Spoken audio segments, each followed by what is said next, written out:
mission of the college is really using education as a force to unite people, nation, and culture. I may take a pause there actually, and that's not the mission finished. But when I take a pause for the reason that uniting people, nation, and culture, I think it's audacious. It's something big. And whoever came up with that, I just thought that's inspiring. And then uniting them for what? Uniting them for peace and a sustainable future. I wonder if carbon was really the world's currency, what would change? And as a school, I really want to make this point that there is no better way of making that change for climate change than education. It's grassroots level. It is. Term I have coined and like what are you willing to make compromise with when it comes to convenience because you care for the climate. Choose your C carefully. It is either convenience or climate. You don't get both. Hello, and welcome back to Inspired, where we uncover the real stories of leadership, challenges, and innovation in the education sector. I'm your host, Ankur Gupta, and today we have a special episode lined up for you. We are joined by Aman Singh Chauhan, the Director of Campuses Development at UWC Southeast Asia in Singapore. Aman is a leader who has seamlessly blended technology, sustainability, and proactive leadership into the fabric of educational management. Aman has extensive background in operations management and has been pivotal in transforming educational campuses into vibrant, sustainable communities. From overseeing the development of platinum green buildings to integrating advanced technological systems, his work is truly inspiring. Under his leadership, UWC Southeast Asia has set benchmark in educational excellence and sustainable practices. Let's delve into the journey and understand the impact of his innovation approaches. Aman, thank you so much for being here and having me at UWC. It's great to have you on the show. Thank you, Ankur. Pleasure is mine and looking forward to this very thoughtful conversation. Thank you. It's the first time we are doing a show outside of India. I'm very excited, and I'm sure our listeners will have a lot of value in understanding of where you're coming from and the mission and purpose-driven work that is happening at UWC and how you're leading that initiatives. But before we get into that, I would love to hear myself and for the audience to talk a little bit about your journey, what has made Aman to what he is today. It started somewhere. So would love for you to please share your journey a little bit for the audience. Well, it's a broad question, and I'm slightly afraid that I can talk about it for half a day. Conscious of time, but I do think like every story, my story also had some considerations. I grew up in a very tiny village back in India, and a place with lots of adversity. And I think dealing with adversity became a value piece. In today's context, we use a word called resilience. When first time I came across that word, I was really reflecting what it is. And can you really teach people resilience? And I keep going back to how did I grow up? Actually, I think resilience is more experiential than just being dictionary or the notion of it that we need to be resilient in order to deal with something. It's been taught over a period of time. There is a second aspect of I had never thought actually of leaving that tiny village. We had a very small community. It still exists. I think not more than 150 homes there. Okay. And I always used to think that that's my world, and why would I leave it? But as people say, destiny has it. I left home for education after grade 12. I studied at IHM Ahmedabad. Oh, nice. And then my first job was somewhere in Mumbai.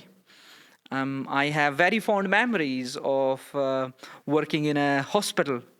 It's called Asian Heart Institute. Okay. And I remember doing night shifts, doing dishwashing, nice. looking at those massive, gigantic dishwashing machines, which this boy from little village had never come across. And I actually had fun. That taught me lots of values and taught me a lot about myself. Fast forward, I would say I moved into roles like taking care of food services operations. And somebody means that there seems to be this trajectory like many young professionals like me at that time, say almost 20 years ago, I was kind of seen or identified as some sort of a talent. Okay. Honestly speaking, I had no idea what does that mean either. Yeah. And then they just gave me an opportunity to travel around India. And I then went to Chennai, I went to Bangalore, I worked in Mumbai, I worked in Pune, and finally was posted in Delhi, which is somewhere around 90 kilometers from that tiny village. Okay. And that opportunity had actually come with a load of sentimental value that, at least probably on weekends, there was no concept of weekends back then. So at least once a week or once in 2 weeks, I can go back home. I had a fantastic run at Naval Officers Mess Annex. Okay. The place is called Nomakota House. Okay. I'm right in the middle of Delhi and, next to the India Gate. Yeah. Highly privileged place. And I was serving all the commissioned officers. lovely. Had the privilege to be working very closely with these commissioned officers, serving Defense Ministry, serving chief of, I think I served 3 different chief of naval staff. That's amazing. And I think that place actually has a lot to do with who I have become. Because I used to have a very different view of what is happening in armed forces, what actually a naval officer's life would be. I think these people are highly organized, committed. They recognize the value of teamwork. They always think that there is more than themselves. And I would say, directly, indirectly, watching them so closely just brought something out of me. Means I used to work very hard. It's that time of 14, 16 hours used to be a norm. Oh, wow. And as I was talking about my journey in multiple cities, I think an advantage I had doing that was I was exposed to banks, I was exposed to IT, I was with Wipro and Infosys, I was with Dell. There used to be RMZ in Bangalore, which Okay. was taking care of like 10 different manufacturing units. I got exposed to massive manufacturing units like Hyundai in Chennai. Wow. I was part of the mobilizing team at Nokia. Major operations. Very And it- diversified. Yeah? Yes, means it's just, I would say, opportunistic. Means Yeah. nothing I had dreamt of, thanks to the organization and people in position who thought that, this little boy from a village could do it. I did not speak English, by the way, till I was 17 or 18-year-old. No At all. way. Yeah, I did not. And, I used to wonder during my college days about several things that, the vocabulary I did not relate to. Some basic aspects, yes, but nothing like, close to conversation or getting close to native speakers. That's amazing. Yeah. Hospitality did change something in me. And, Taj Lake Palace, Udaipur is another memory. I always keep going back. And, Udaipur remains my favorite city back in India. I keep going back to the city. I come to India and I'll go to Udaipur. And, once again, the sentimental value, because the hotels changed the way I used to think about life. And why I say that, because hotels in itself is a very close community. You have people coming from very humble backgrounds and probably earning the lowest of the salary. And then on the other side, you have the riches of the world who are coming Consumers. all around the world. So how do you actually cover this gap? And, how do you still promote a sense of service? So I think service became another value piece. So I would say it's really a mix and match of these multiple experiences. Fast forward in year 2009, early 10, I arrived in Singapore through an international mobility scheme. Okay. And United World College happened to be that first land where, in an international environment, I had an opportunity to start my work. Oh, wow. And as part of that journey, I would say something unique about this organization. I had not really thought that, we'll be directly working with a community which is not only dedicated, but highly passionate. Like every single person I met here, I thought if, there is something going on in this person's brain, in this person's heart, what would fill people with so much of energy? And what else than the mission of United World College? So the mission of the college is really using education as a force to unite people, nation, and culture. I may take a pause there, actually. And that's not the mission finished. But when I take a pause for the reason that uniting people, nation, and culture, I think it's audacious. It's Yeah. something big. And whoever came up with that, I just thought that's inspiring. The Yeah. podcast Yes. inspired. I have not come across anything which is more inspiring than the mission this college has. And then uniting them for what? Uniting them for peace and a sustainable future. I genuinely and honestly think that, not that it is possible, but what is beyond that possibility? What does that peaceful and sustainable world look Looks like? like. And just being part of that, I think that just constantly gives me a lot of energy and it just keeps me going. And, there is no pressure of expectation which pushes me down. It only pulls me up. So that's where I am. I did then ventured into integrated facilities management. Simon Thomas means I would love to briefly if talk about Simon Thomas, because I think that Simon Thomas set some very strong foundations Interesting. when it comes to the sustainability, and he had a vision that buildings can do more. He had a vision that buildings can do better, and if buildings did better in an educational environment, there will be so many students who will be able to do better. And I think that was his vision of utilizing education as a force towards real sustainability. I had the privilege and opportunity then to not only learn, but build upon that vision. So the East Campus, where we are now filming this podcast, has been designed and built to be a platinum green building. This campus went live in 2011. Okay. And it was probably the first school of that category. In all of Singapore? I would say in Asia. Oh, wow. There was no such building which did what UWC even still does. If we talk some of the technicals in terms of at a campus level, there are many buildings where some of the Certain blocks aspects are green talk about, focused, yeah. but like really building a campus, we are sitting on 80,000 square meter of GFA, which is close to 800,000 square feet. Oh, wow. Close to 1,000,000 square feet of Yeah. an area, and we are a K to 12 school. So, there is a little Jack or Bella in grade K1, 4-year-old. Yeah. And then you have our senior secondary, which is grade 12. And those are around 16, 17-year-old students.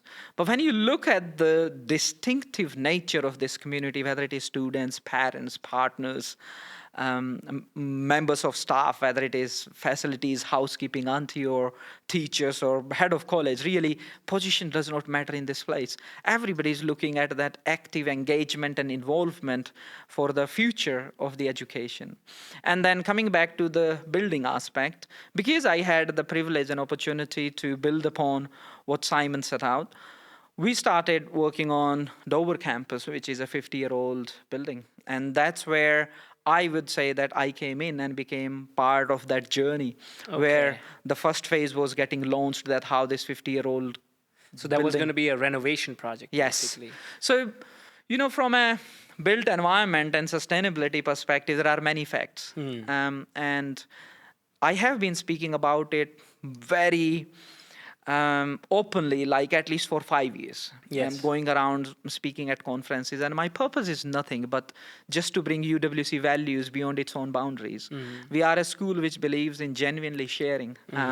If we got super low energy platinum green buildings, Ankur, so what? Means it's a very small bit. It's a drop in an ocean. It that is. way, yes. But what we think that, our case study, and because we have well documented our journey, we have captured every single initiative, and we try to address multiple parts. Like, it's not just about making these buildings smart.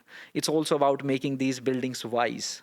I personally believe that, these buildings are alive. And they listen to everything we say and do to them. And it needs a certain type of an individual. I might be mad in some way, but there is a spirituality in me which suggests that they do listen. And because they listen, they have their behavior. And they have their own brain. So as community members, it's our sole responsibility to treat them equal, to treat them with care so that they can do what needs to be done. So my view about buildings is that, design really delivers on dedicated and committed community goals. Okay. If you do not have design that can enable, I think irrespective of what is your own capacity, it's a hindrance. Yeah. There is that theory around hygiene that you can give people the best of the house to live in, but if it's not clean, they will not be comfortable, and eventually they may leave. Yeah. And I connect it to design, and design matters. That every single thing, the workflow of it, starting from the journey of that K1 student who arrives early in the morning, the way they finishes their day, and then replicating it for every single member of staff, replicating it for our parents community, replicating it for everybody who's connected with United World College in one way or the other. I think that has something to do with it. So in a nutshell, means I know I have drifted and been talking about great. a few things. I'll try to pull some of this back and delve into a little bit more details as we progress in the conversation. But what's inspiring for me is, that you've taken your journey with opportunities that have come along, and it seems like your mission has only grown, and with more clarity that has come to you with your experiences and exposure over time. You've really found a niche and found a space where you found something larger than yourselves, and now you're working on spreading that mission outside of your daily role, even at UWC. So that's really inspiring for me to hear. Thank you, Ankur. Means, this just gives me that input that what United World College has done to me personally. I think it allowed me to know about myself. And I say that with a lot of reflections, which I do as part of a practice. Before coming to United World College, in my high-performing corporate job, I was like any other individual, that young professional traveling around the world and learning. And I have great respect for that corporate job because it trained me well. But on the other side, when I think about the value-driven and, people so-called the purpose, what's your purpose? Why do you exist? What are you here for? Are you living or mere existing kind of conversation? I think United World College offered me the opportunity to know more about myself. It has brought me closer to my own values. My grandmother is the founding father of my value system. And coming to United World College, I recognize that there is nothing I need to change about myself. Actually, I can be myself. And I think that's real privilege. Can you really be yourself in this ever-changing, highly demanding, profit-centric world? I think it's a privilege. And I want to now utilize this privilege, and I think privilege in three different folds. One, I think I had the privilege to seek education. My parents worked very hard. My parents worked very, very hard, I must tell you. Means I have two siblings, and for education they sacrificed everything. But today I recognize that without education, nothing was possible, and hence that UWC mission, which says using education as a force. So I have experienced it myself. Forced to work for you. Exactly, and when it has worked for me, I just think.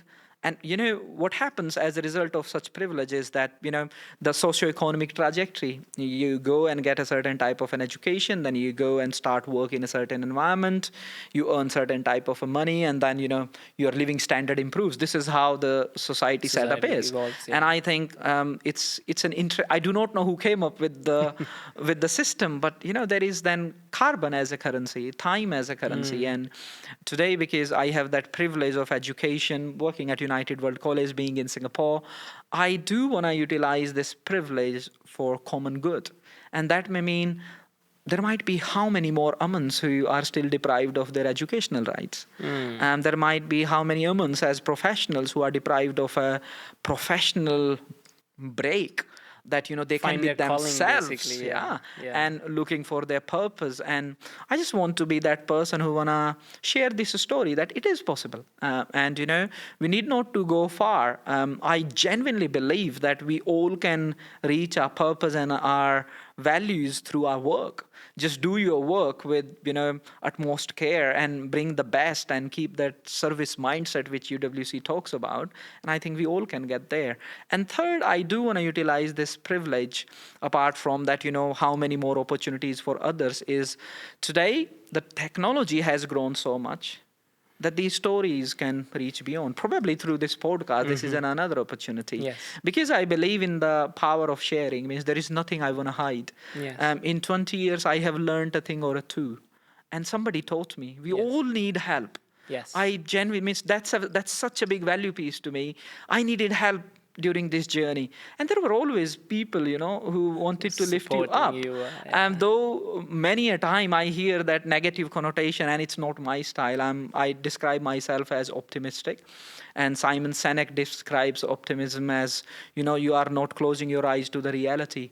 It's just being in the presence of adversity. You still have that mindset to say, we will go through this and we will get there. So from just keeping that mindset in of sharing, I just love to talk when people think that there are parts of my journey which might add meaning to somebody else. So just here, and on that, if I may, means thanks once again for giving me another opportunity. I really to share. appreciate the context that you've set. And, I want to go back to this. What I'm hearing is that this whole environment is somewhat supporting the mindset and has been a revelation for you to find your purpose. Indeed. Right. And we have a lot of listeners who are either, promoting schools or school owners or wanting to excel in their, school growth. And then the other side is parents. A lot of parents are listening to, the type of schools that they want or what sort of things they should focus for their children. So what I want to hear from you is, and for our listeners, is that how can someone foster an environment what has brought your calling at UWC in their own schools? Like, what can they do differently in whatever the situation they may be at today in their schools? How can this sort of purpose-driven, mission-oriented environment can be cultivated in their respective schools? I think it's a brilliant question, and I can only speak through my own experience in this community. Yeah. And thinking through, like, what do we do so special? What is so unique about UWC as a community? I would say it's culture. And culture is the way we do things here. And how do we do things here? So I would answer that in three different ways. The way we do things here is it's a culture of kindness. Okay. I experience kindness in abundance here. And surprisingly, schools, because they are education, so they're symbolic. Yeah. Schools are symbolic organizations. So a lot of empathy, a lot of kindness. yeah, supposed to be. Sadly, means when you ask that question, there are two parts to that question. That why every school does not have that, because they are supposed to have it. Yeah. And if they are finding it challenging, then what they may consider. So culture would be a good starting point. Culture is always top down as well. So people who own those schools or leaders in influential positions, what is important to them?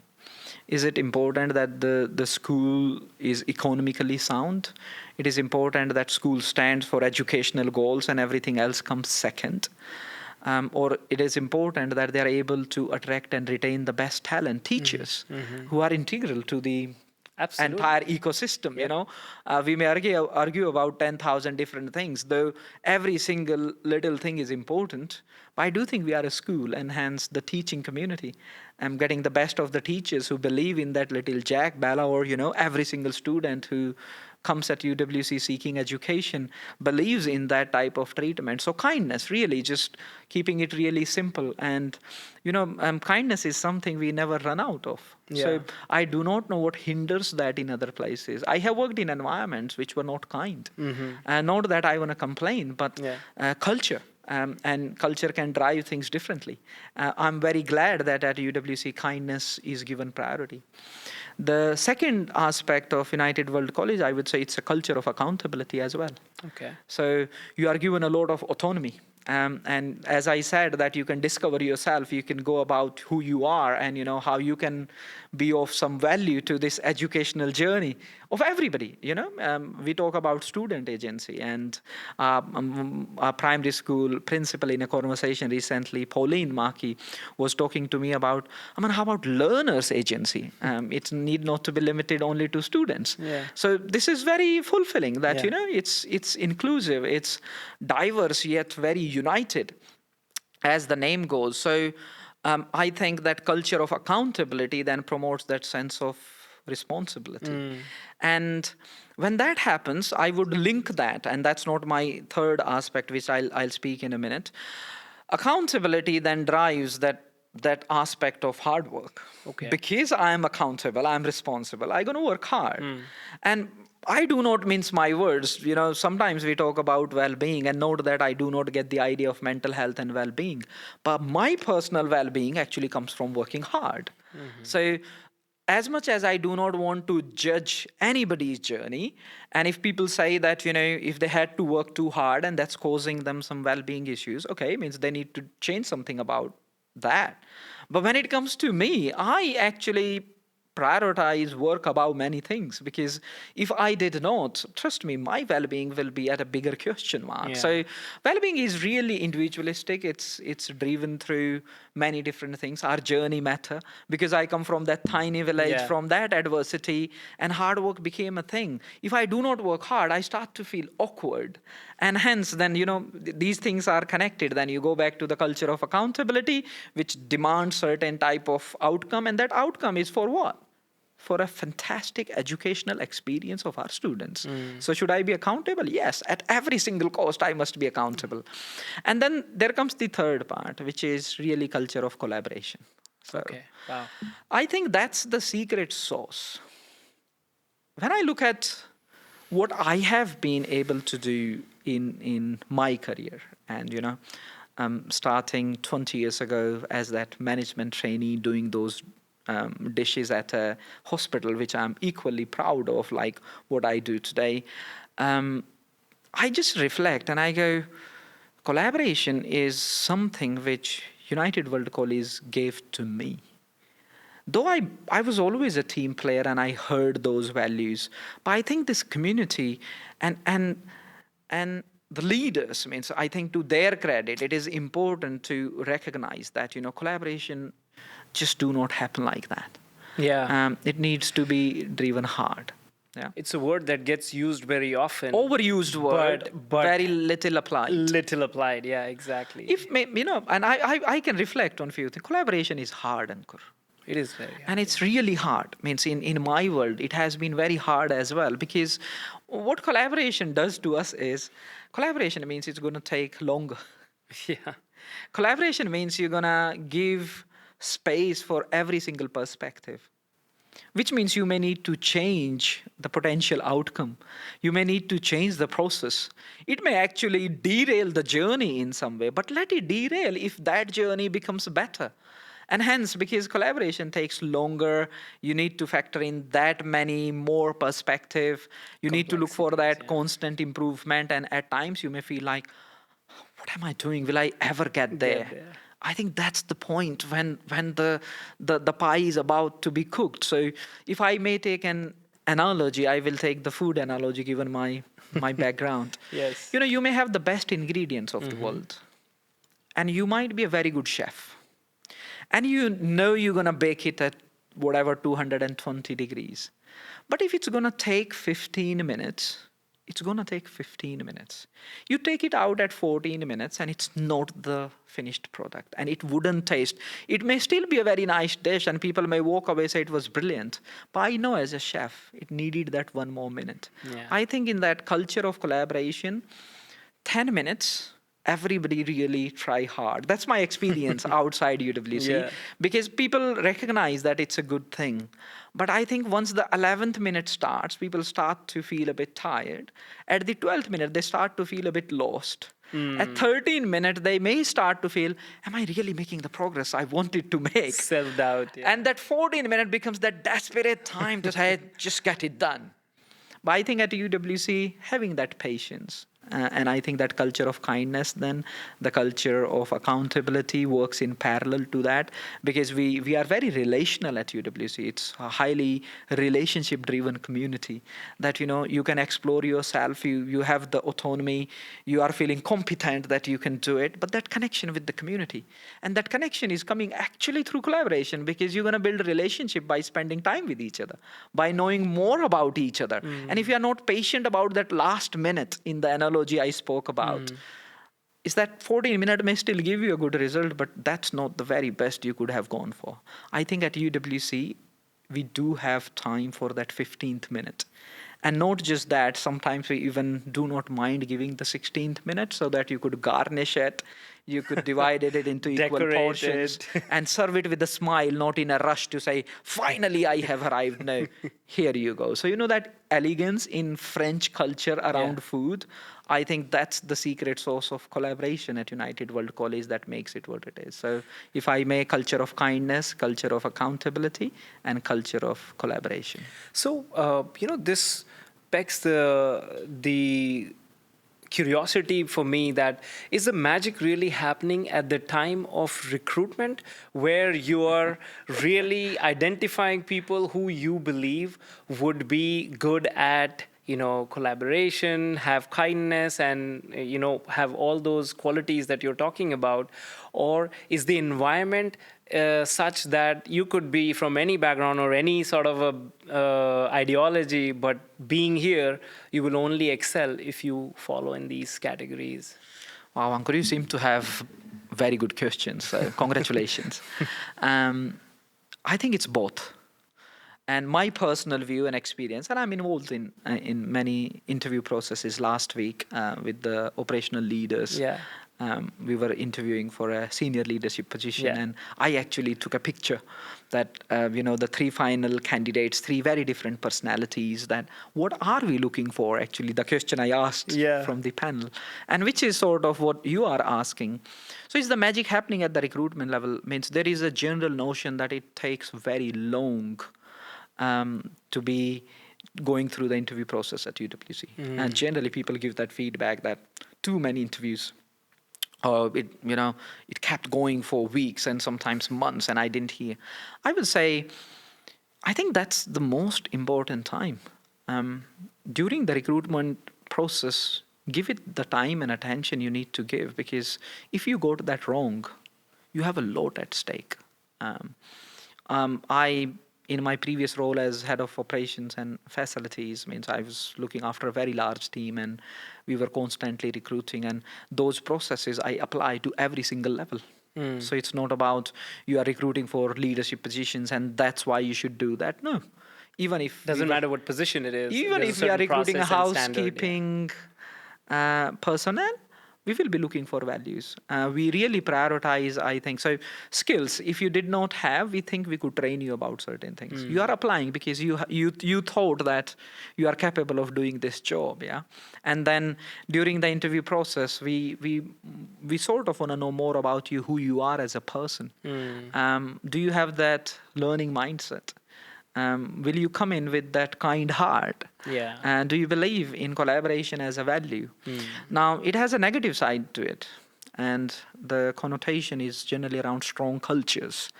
And, strong cultures can hinder growth. That means there is no space for anything else. Yeah. So I would like to clarify that's not the case here. Our culture is strong, but it's not a strong culture, if I may respond to the term. So when I say our culture is strong, but not a strong culture, what I mean to say is in strong cultures, it may become very difficult for people to kind of fit in. That's not what we are doing at United World College. We are a culture which is strong, which means once you come here, once you are part of this community, you're definitely going to experience certain things which are different than your previous experience, because it's a community, like every community. Yeah. You go anywhere in this world, every community will have its own values and its system and structure, which you need to find a way to be like, why do they do these things this way? And once you become part of the system, because we believe in autonomy, we trust that you are competent and you have now built relations, relationship. So we give you that space to be yourself and then make the changes you wanted to make. But this is not a place that somebody from outside will walk in and say, oh, this is not how we're going to do things here. I think people really believe in UWC mission. The mission attracts certain type of people. Yes, I would say from the question specificity perspective that a lot is happening during recruitment process because we recognize a lot at stake and you should pay careful attention. Interviews can be performance. Yes. And you have to look at telltales that you don't get it wrong. In a highly inclusive and diverse environment, like an international school, the truly international school, truly diverse and truly inclusive is a hard thing to commit. Yeah. I'm glad that UWC has not only committed, but is living up to expectations and constantly looking for ways to go beyond that. Yeah. There is a second part of it. So one was really recruitment and whom we are attracting. But there is a second part of it, which is around what it means to us when somebody walks in. I think it's a people-centric organization. We really think that it's our people who helps us deliver on our mission and on our values. And hence, every single individual has a space in the organization. Okay. There are structurally, a lot of work has been done. Constant work is going on, looking into how do we build that sense of belonging at each level. Yeah. So if I take a practical example of last week, I like to collect stories. Yeah. And every single day on campus there are hundreds of stories. I'm sure, This is a story, Ankur. Yeah, of course. You flew all the way from India, listening me on a conference, and you thought there is something in this conversation. What is driving that? And here we are now, Yes. talking in an open and a transparent manner. Two of the stories, and I would connect the dot which would answer the question then. We have the landscaping team. And there were two landscape guys. One colleague comes from Bangladesh and one colleague comes from south of India. Okay. And they were taking care of our green campus. As you walked in, you said, this campus has something unique. It feels something different. Yeah. And I always go back. Why and how? How? Coming from these brilliant colleagues. Yeah. Who are nurturing the nature on campus, and they prioritize that greenery, that plant, and they say that this is important to this campus. Yeah. On the other side, I saw grade 4 students picking up the composting items. So there were 3 students who collected eggshells from the kitchen. To make compost? Yes, there were another 2 students who collected the coffee grounds from the cafe. They're grade 4. Wow. So I did kind of a tailgate just to listen to what they were talking. And they were trying to talk to each other. We're going to do this. It's like they studied something in the classroom and now they are excited about to really see the magic of nature at work. And then I met Mr. Luke Whitehouse, who is head of grade 4. He was literally at the composting. And then he started asking me some questions to say, these kids are asking some difficult questions, why there are these 4 different bays, for how long it's going to be there, how this whole system working, why it doesn't stink like it stinks in many places. And I smiled and I said, look, there are 2 things I want to tell you. One, I'm so grateful that it's a grade 4 student taking this initiative. Not just initiative, the passion with which means they were so happy and delighted to do this, which gives me hope for the future that this generation cares. They care immensely. And the second part of it, as an educator, as a head of grade, he's really taking every single opportunity to say, how do I tell them everything they want to know? Yeah. So I saw like my gardeners contributing to the UWC mission of a sustainable future. And then I see grade 4 students, highly passionate. And then I see that educator who is looking for opportunity for that education. So I think this is the experience which every single member of staff can have for themselves. So there is something beyond than your day-to-day routine, that there is no such thing at what time did you arrive at work. Yes, we all have a time to come to the campus. We do have a flexible work policy, but there is nobody who is really kind of watching it. You 7:45, that's the lunch. That's not a UWC culture. Yeah. And I think that translates back to the accountability piece, because we trust our people. We think they are here because they care for the mission, they care for education and they care for this community. And hence, we need not to supervise the way some of the cultures will supervise. So I think it goes back to your previous questions, what other things other schools may consider. I think that to be people centric is not hard. Actually, it's very basic. I think profit-centric approach has resulted in a human behavior that is causing a lot of conflict currently. Yeah. Because if profit becomes your goal, then people are left behind. It's people who are supposed to generate that profit. So you are creating something which is not sustainable. Yeah. You may report high numbers this year, and then they will drop drastically next year. How much money is wasted in recruitment processes? There is global data around that. Yeah. So it takes certain type of personality. It takes time. It takes familiarity with the environment. We talk among ourselves, and there was another conversation. Head of college was talking about total turnover, like I don't know, this year 6 or 7% people chose to go and do something somewhere else, and his response was remarkable, I would say, because I learned something from that. He said, "I'm actually very comfortable." Because we have just released whatever that number, 7 or 8% of UWC comrades into the world who gonna go somewhere. And spread that mission. Exactly.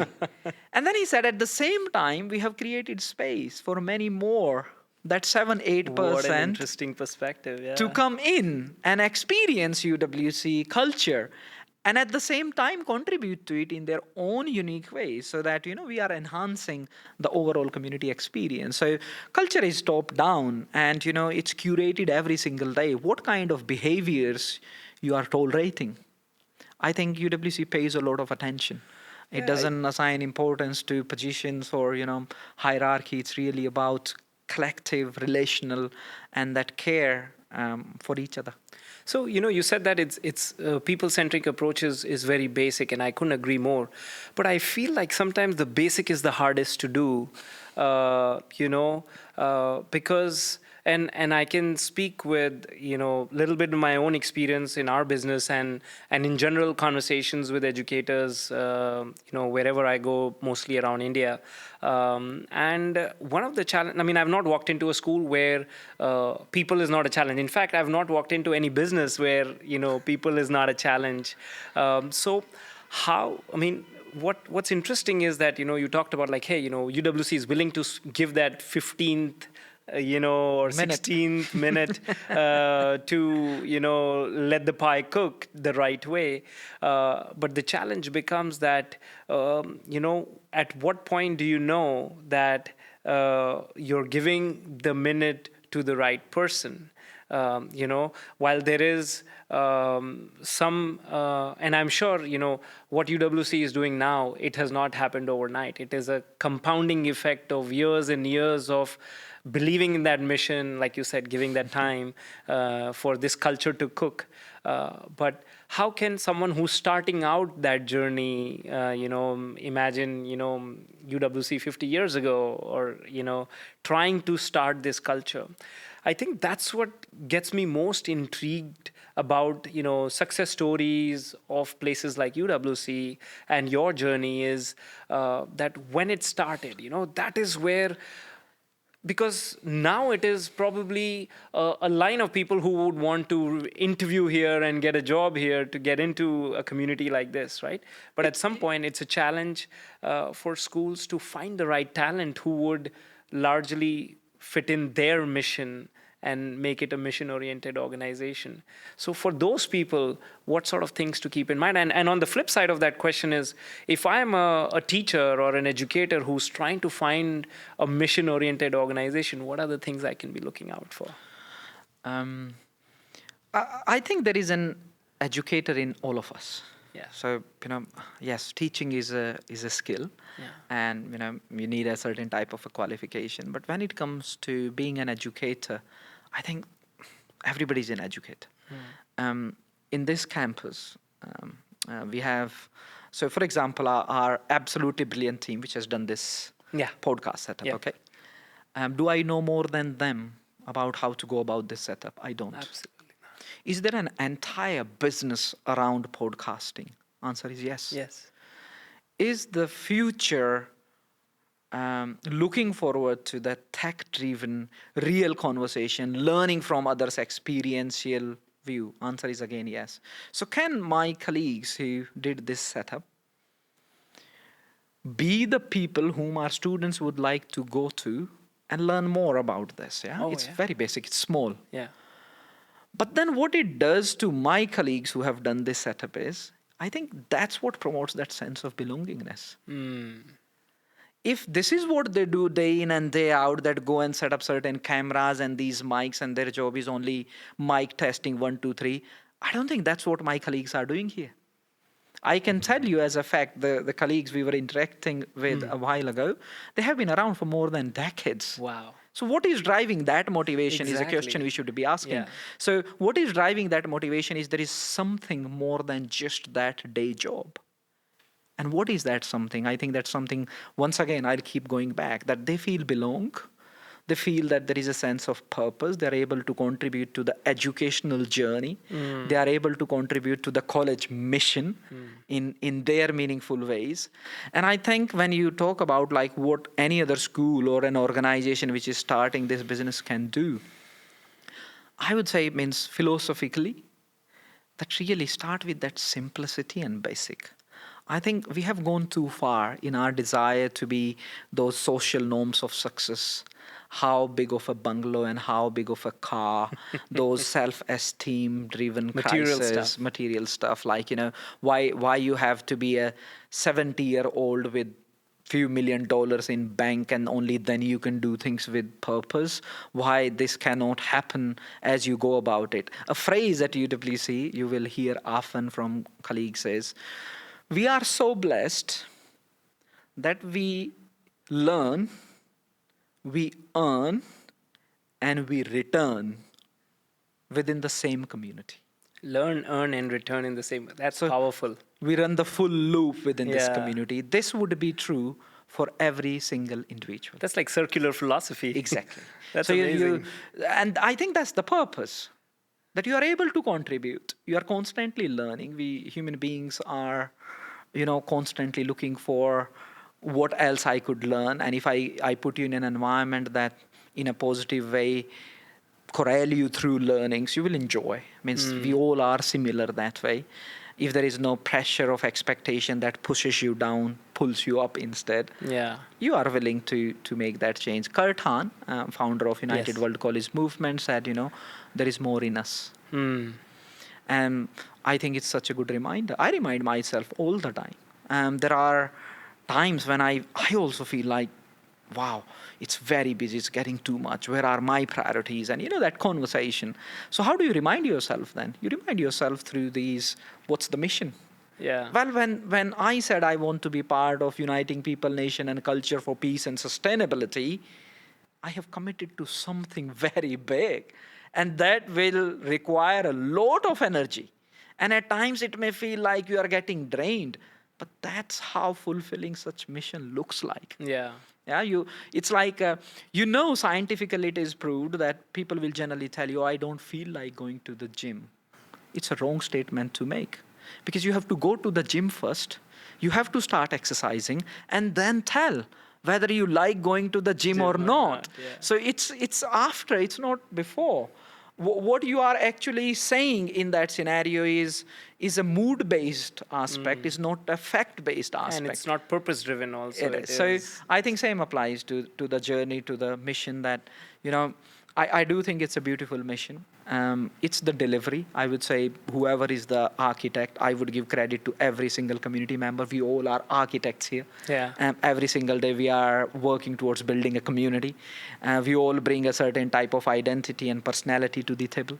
And because we have learned these norms of collaboration in a collaborative way, we are a lot more patient and kind with each other.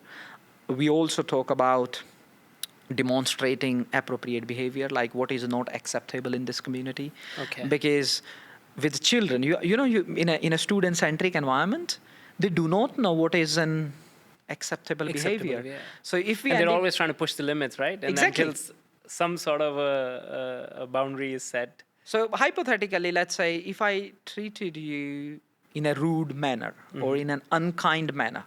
Unkind may even mean I did not hold the door when I saw you coming in. Yeah. Yeah, it's another UWC Yeah. value. We talk about it. Hold the door. Hold the door, yeah. Hold the door, and Yes. that's it. You have fulfilled the mission. As long as today you held the door, even once, I think you have done something. You have promoted UWC mission One value through is promoted. kindness. Yes. So, from that perspective, if I treated you in an unkind manner, and a student observed us or watched us, because we are constantly watched by students, they may They're walk away picking thinking that it was okay. Okay. Yeah. And I may never get an opportunity to correct myself. So there lies a lot of risk. Because that impression is already delivered. It's done. Yeah. He has just walked away thinking even that was a acceptable way behavior, to treat another human being. So we are very cautious, I would say, at the same time, because we are in a student-centric environment and we're gonna go through that value journey. And I would say, there is no standard recipe. Cultures are curated and they are community-centric.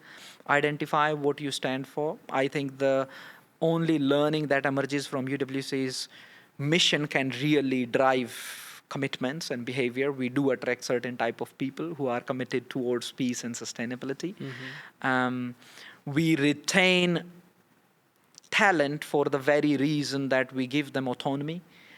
They are competent people, and we give them an absolute sense of connection, belongingness through relationship, that you are as much part of this community as I am.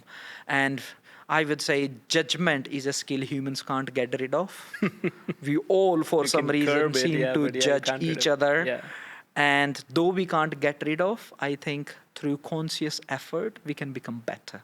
So even if we judged less, or even better, if we judged for the right reasons. Yeah. So let's take an example. I want to judge you to say, what is in Ankur? What I can learn from Ankur today? I'm making some judgments. Why is he dressed up this way? Yeah. When he want to do this podcast and take this message out, what is driving him to do such a thing? Why did he name his podcast Inspired? There is something right there. I may judge you for your excellent values and then learn from those values and then walk away with a lot more positive experience, rather than judging, why are you dressed up this way? Oh, this is not how I dress in my culture. Means it could be either way. So I think having that optimistic view, be open and embracing other cultures in real way, that you can see the world equally or sometimes even better through different cultural lenses. Not that I look at my culture less in any way. I think I belong to an absolutely brilliant culture, but so is everybody else. Yeah. We have 101 nationalities here. Wow. Just imagine the breadth and the richness of experiences you can have. Diversity is amazing. It just, why would I miss that opportunity, Ankur? I couldn't. And I think if every other school or organization can remain open to learning from every single individual, promoting that sense of belongingness, I think human beings like to thrive. We all want to do good work. I don't know. I mean, there might be some cases where some may have different priorities. Yeah. But it doesn't mean human beings do not like to thrive. It's just that they want to thrive in a different environment.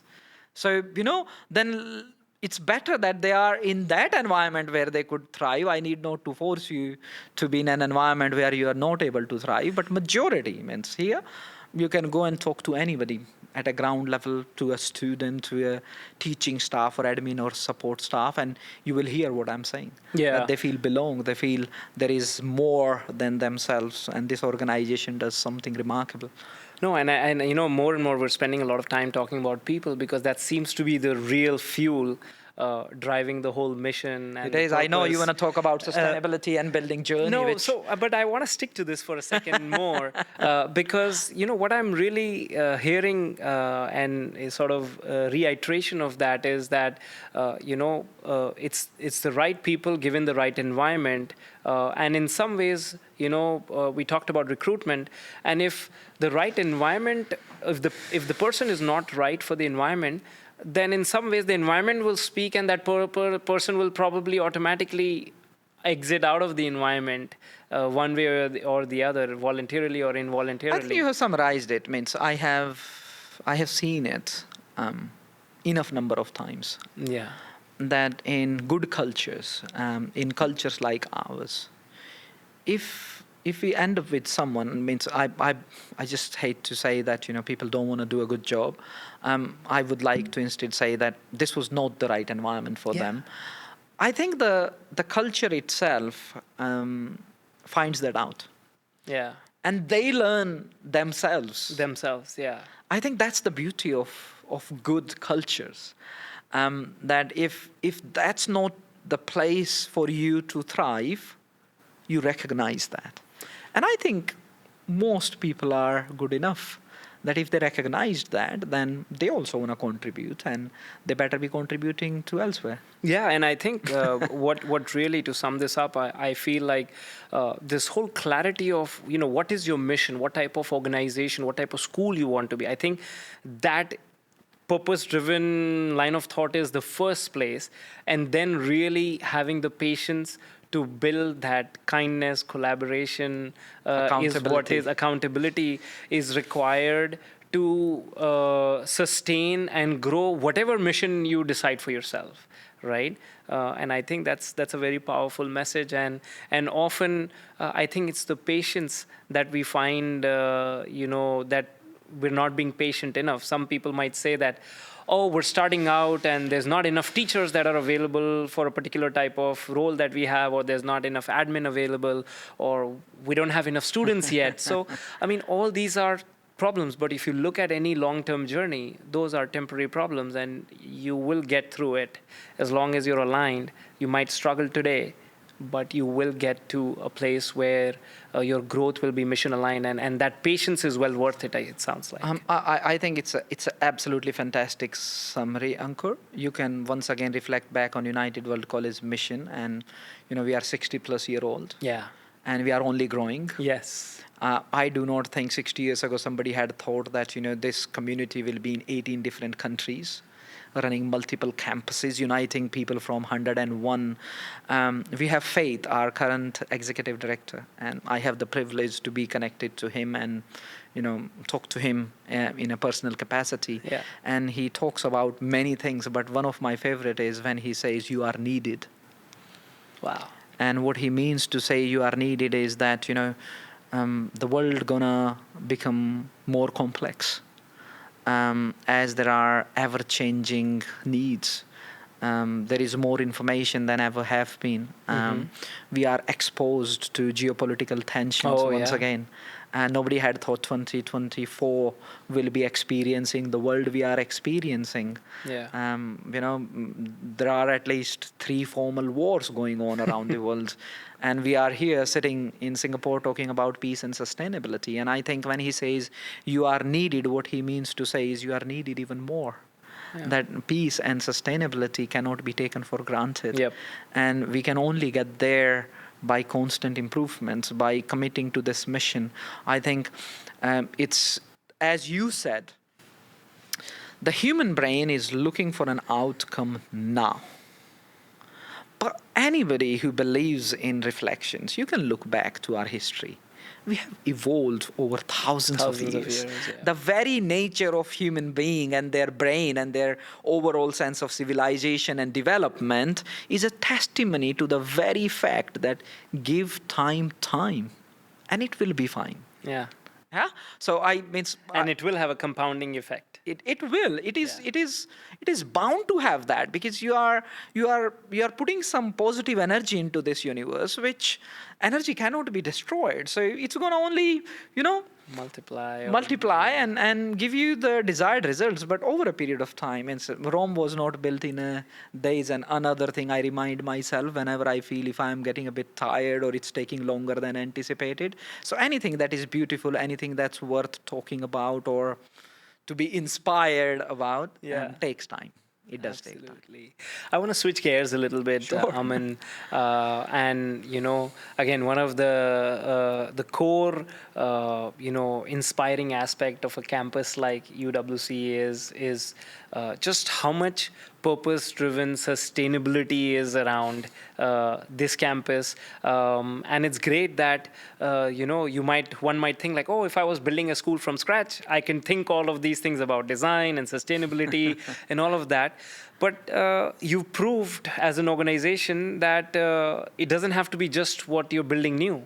even older campuses can thrive and be repurposed to catch on with the sustainability and the importance of that. So please talk to us a little bit about that journey so that our listeners can draw learnings from your experience Sure. doing sustainability. Really, if sustainability was a value piece, I would say one of my values is to be sustainable. I don't drive, and I take public transport, Oh, and lovely. I'm resisting even sometimes. You're walking the walk. The busy routine may imply that having a car may add more efficiency, but efficiency at the cost of environment. Anyway, that was a little personal thing, but Yes.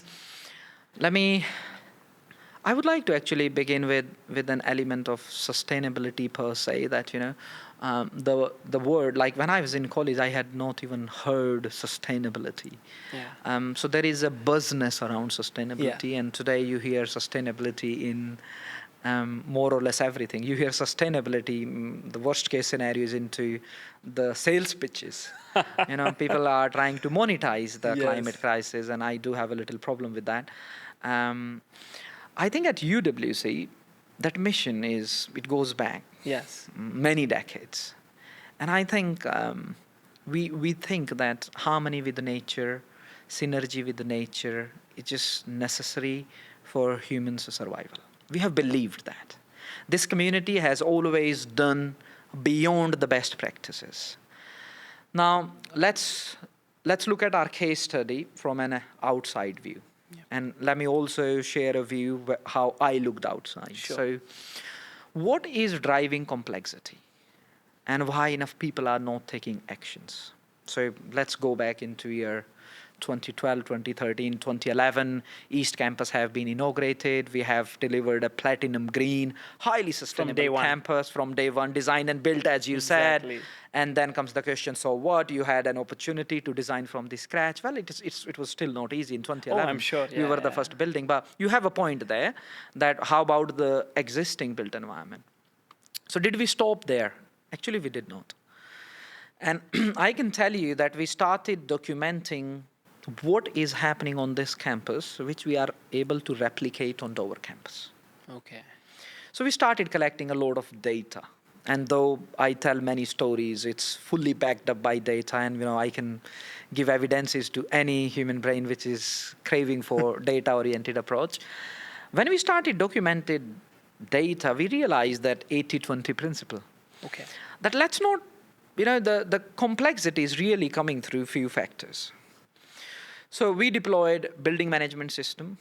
When I do my sharing about smart buildings, people, surprisingly, even in today's highly tech-driven world, I still receive questions around what is a BMS?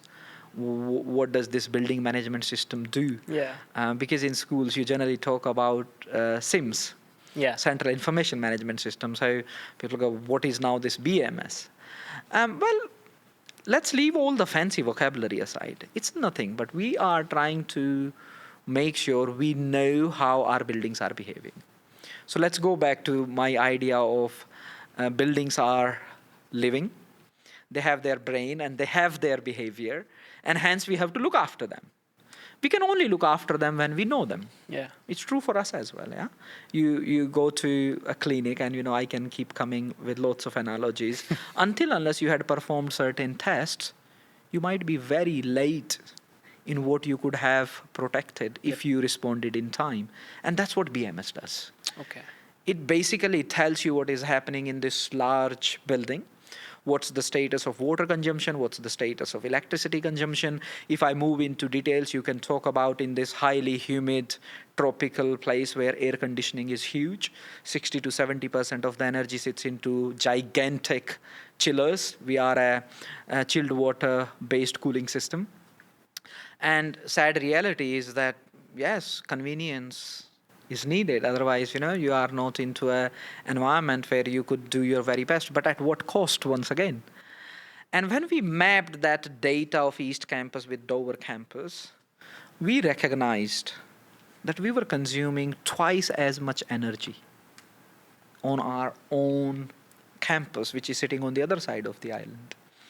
And on that 80-20 principle, we realized that there are like 5-6 major changes if we made in a progressive manner. We should be able to make that change to Dover campus. So focus on 20% of the impact area to input areas to get an 80% impact. Yes, and continue a journey of what is in the 80% as well. But just divert a lot more energy there so that you could create the biggest change, and then you can catch up on the small little things. So I can give you some examples. So Dover campus then embarked on a master plan journey, a good 10-year timeline to say we're going to do something, and that something meant a lot of operational efficiencies. It also meant how we're going to started in which year, that 10-year plan? all the way. So master plan, I would say 2012, 2013, East Campus 10 delivered. years is and done, yeah. Yes, we are. So Yeah. the case study and the data in the conferences I go around and talks about that 10-year timeline. Yeah, So yeah. if 10 year is the magic number in large campuses, probably yes, Yes. because it gives you enough horizon to track your journey. You may not have very big budgets, because if you go in the year one, if you had all the money, then do that, because our journey suggests that it only gives you positive cash flows over a period of time. Yeah. I can tell you as a fact 3 things. We know 40% of the world carbon is sitting into built environment. 40%. So it's something very big. Sometimes I wonder why it's not getting enough traction. Yeah. So if you just went after built environment, actually you can tackle 40% of the climate crisis. Built environment as in? So one is construction as an industry per se. When you build new, there is a lot New more construction, carbon, but that's only 13% or 40. Wow. 27% is sitting into the functioning and maintaining these buildings. So OPEX and operating cost. resources. Yeah. So the operations of buildings is responsible for 27% of the world's carbon. Wow. So it's huge. And now if I tell you fast forward that what we have done by applying these strategies to our own Dover campus, we reduced our own carbon footprint by more than 50%. Wow. Our energy utility index used to be 120 plus. We are currently below 60. That's amazing. And that's what I mean that, for data enthusiasts, that as much as data is important to recognize the health and decide the pattern, the story is equally important, because it's the people who carried out this change. You may talk about, people often ask me, so how was it with the board? How was it with finance in seeking approvals? And I relate to them because I have worked in a corporate environment. I know it can be tough. Ideas get shut down with the vocabulary like, what's the return on investment? Exactly. Well, a facilities person have no idea what you are talking to begin with. I have very high respect and regard for the people who dedicated their life to facilities world, because it's not a very fancy job. It is an odd job, but it's a very meaningful job depending on how do you look at it. Yes. It has given me a personal sense of identity. Nothing drives me more than my relationship with my housekeeping aunties. Yeah. So I don't know. That's where I see culture. That's where I see sincerity. That's the generation, by the way, that built Singapore. So they have a very different value system. I know. I saw a post of yours where you were recognizing a housekeeping auntie on her retirement, I think, after 40 years of service. 50 years. Means 50 there are so many colleagues. And it was amazing to see that kind of sort of recognition from you. It's nice of you that you or some people may see it if it was me trying to recognize her, but in my own ways, I think she gave me an opportunity to reflect and be inspired with her journey. Oh, so absolutely. As much as it may look like if I'm recognizing what she did, maybe part of it, but what I was trying to do there is recognizing myself that I have the privilege to be in the company of an individual who have given 50 years of her life. That kind of commitment is just amazing. To United World College, to facilities, these are odd jobs, Ankur. Yeah. But once again, go back to the same argument. Go and talk to our housekeeping aunties and they will tell you that how they contribute to the educational experience of our own children, how many generations they have supported of this.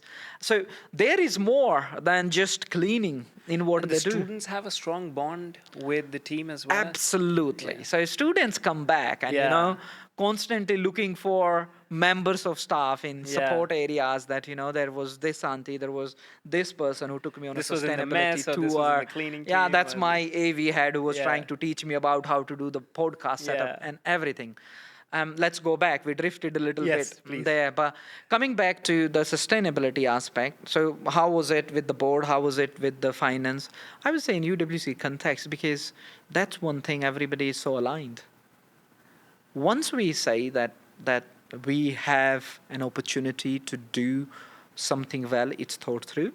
Our culture becomes the safeguard that we have competent people who know what to do. Yes. Culture of accountability ensures that they'll be able to deliver. We give them enough autonomy that they are able to thrive, and then collaboration will ensure that we take care of finances. Because economics is important. You can't just Yeah. put in money like that without being thoughtful. But once again, if we reduced 50% of our energy utility index, we reduced our electricity bill by 50%. In buildings which consume close to 500,000 kilowatt hour in Singapore, where electricity is mainly coming through natural gas, you can just think we are talking millions here. Yeah. Lifespan of buildings is 50 years. Yeah. If you multiply those few millions by 50, It's a huge we number. are talking 3 digits. Yeah. And what do you do with that money?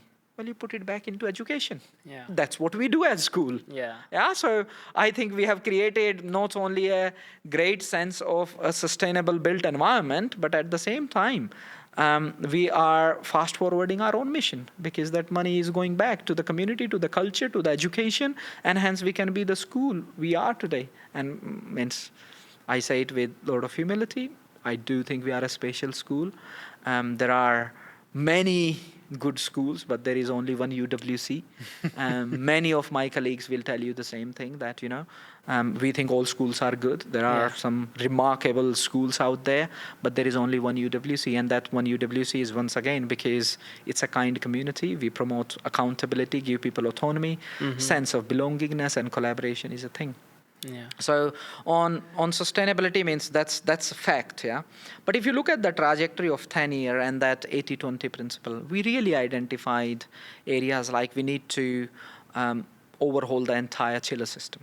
Okay. We need to address the system efficiency, air handling units. If you are not from you need not to be from engineering background, because I really try to simplify things from that perspective. That what is happening is, in order to cool down these buildings, there is a big water cycle. It's very cold water through the refrigerant cycle, which is running through pipes and going around the building. And then in certain specific zones, there are some big machines. They have a big pump running, and it's a fan. This chilled water is really getting to those machines, goes through some copper pipes. This fan blows air through this copper pipe, and the cold air ends up here. Yeah, I hope everybody can comprehend that. Now, how do we make sure that we use least possible energy in this entire cycle of cooling this water and heat reduction? Just two things, very simple things. Protect energy loss, basically. Exactly. And I think we have done a lot of work. Means to best of my knowledge, 4 years ago, we designed and built our own digital dashboard, which is an open source network. Okay. There are some, cookie cutter approach, large tech organizations which are trying to basically monetize the climate challenge. And as I said, I have a little problem with that. They have come up with these solutions which they want to force upon everybody. It's like, that's the shoe I have got and everybody should fit. But my size is different. Your shoe my doesn't needs fit. are different. No, My that's the goal only is shoe. different. I'm not going to customize. It's just I don't relate to that. So I did try, and I didn't have much success despite my enthusiasm and passion around built environment. So what I did is we just took a little bit of a risk. Once again, thanks to United World College and its culture, that it allowed me to put up a proposal and say what's the risk and how we are taking a calculated risk. And we design our first digital open source dashboard. So it's like an ERP for your No. So I'm talking here the building management system. That how do we visualize data? So you started with the building management system. Was that a ready-made product, or from it day was. one? It was. I don't want to once again name shame the organization, obviously, but that it's a very popular organization which So goes you around. started with something ready-made, but then you realized It that didn't work. it's not enough for your needs. It didn't work. It and didn't then do you anything reversed. close to what Yeah. I wanted to do. And Okay. I was not trying to do anything but support my building so that they can have a better behavior. You know, Yeah. it's like if you did not shape children in the way you want it, means they can go either way. Yeah. They can become arrogant as well. So do you provide them with an opportunity to correct their behavior? We should. Wow. We are a school. I want to provide my building the same opportunity that That's they can awesome. improve their behavior. And Yeah. how they can improve their behavior by learning about themselves. So Yeah. this dashboard now is highly curated. We track every single thing actually.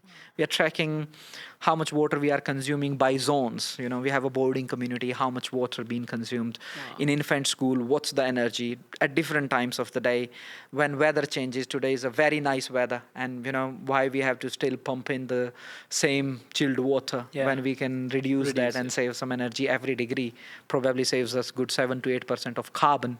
Wow. So means there is a lot into data, and then means we now have a fantastic programmer who picks up these initiatives. Like he has currently programmed more or less every single, we call it critical infrastructure, to this dashboard. What I mean to say is swimming pool, highly critical to a school's operation, and chlorine, and it rains a lot of sun, and compositions of pH may change, and it may become a hazardous situation. We were contemplating how we can actually solve this problem, and then we were just organically thought, can we not proactively monitor this? Okay. And that's where technology comes into play. And he goes, oh, I can tell you how the pH is progressing every minute. Wow. You just need to put the right sensors and have it captured. Exactly. Yeah. It took him less than a week. And now I'm monitoring on a dashboard what's the pH level of the swimming pool. Not just that. He could actually program a threshold that your maximum cutoff at 8 pH, and then it starts to go the other way. And set up a communication command to say, when it hits 7.5, it sends a text message to person X. If something not been done within 15, 20 minutes and We're pH is gonna still breach growing, the it's threshold. going to escalate another level. And now I don't hear if we had to close the swimming pool ever for the very same reason. We used to close it multiple times. So this is a very basic examples of, in most buildings, the flushes would run non-stop. These are large buildings. Flushes will go faulty. Thousands of liters of water would be wasted over the weekend because nobody around. And then a housekeeping staff or security personnel may come on a Monday morning to say that's what it is. But you are now reacting to a problem. You are not responding to it. With our digital dashboards, means thanks to my team who have been able to curate technology in a built environment in a way that if we sense a water leak, because we know how much water is consumed every hour in which block, it automatically sends a message to say something seems to be abnormal. And then we will just physically, any staff member who is there on weekend, security will be directed. Can you go and check at the sports complex, level 4? We see there is a problem. And in most cases, they will quickly go, oh, that's what the flush is running non-stop. And it doesn't stop there, Ankur. We had to then teach them how to use a key, it's a master key, to open the valve and just close it. Because they are not mechanical and electrical trained. So in worst scenarios, the first week looked like, oh, the flush is running non-stop. And then a mechanical person have to take a taxi and come to the campus and just shut the wall. So we then looked into, once again, the systematic approach and say, we're going to train our security guys. They are not just security. They are helping us live the UWC mission, and hence they will be doing more. And now you go and talk to the security people. Actually, they enjoy these parts more than just doing security, because they've got a larger purpose. And that they help us save electricity, they help us save water, they help us keep the community safe. So And they build this sense of belonging because probably the impact is being communicated to them that, hey, this is the impact you're creating. Because we recognize that on a monthly basis. I think that's as well. what some schools may be missing, that you might have that expectation of people, but not really communicating that the purpose of that expectation and what impact those people are bringing on. One of the things I try to explore for my personal interest is what motivates humans. Yeah. What actually drives their motivation. Ankur might be motivated by something else, and Aman's motivations might be something else. And my personal experiences, and though there are lots of anecdotes or my research suggests that different things motivate different individuals, and we need not to only provide them with those opportunities that motivate them, but recognize as well. And once again, it becomes what kind of recognition? Not everybody is looking for money as a Yeah. recognition. So until unless you can really, and I think that's the reason I'm saying the culture, that it's a There's actually a very interesting thing you bring, like this motivation thing. There's a lot of research, and on a global scale, there's a research. I can't remember the exact name of the research, but the gist of it was that they did a research across different nations, across different demographics, socioeconomic backgrounds, to really talk about what motivates people. And the obvious ones like money and all of those things were not even in the top three.